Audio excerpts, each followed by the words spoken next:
হ্যাঁ আসছি। কি বলছো? ও বাবা, তোমার মুখের কি অবস্থা? মুখের রং তো এখনো ওঠেনি। দু রং উঠছে না, দাঁড়াও লুচিটা ভেজে আসি। আরে শোনো শোনো, কি? লুচি তো হয়ে গেছে, তার লুচির সাথে কি করেছো? আলুর তরকারি? না না, আলুর তরকারি করিনি, তুমি দেখবে চলো কি করেছি। এই দেখো ঠাম্মা প্রথমে বাটার দিয়ে টমেটো, কাজু বাদাম, চারমগজ, ছোলা ভালো করে ভেজে 1 চামচ দই দিয়ে এবার মিক্সিতে বেটে নেবো।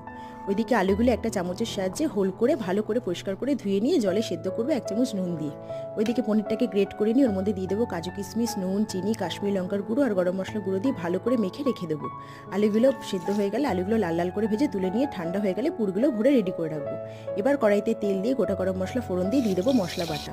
এবার নুন, চিনি, কাশ্মীরি লঙ্কার গুঁড়ো দিয়ে ভালো করে কষিয়ে দিয়ে দেবো পুর ভরা আলুগুলো। 10 থেকে 15 মিনিট রান্না করলেই কিন্তু রেডি পুর ভরা আলুর দম।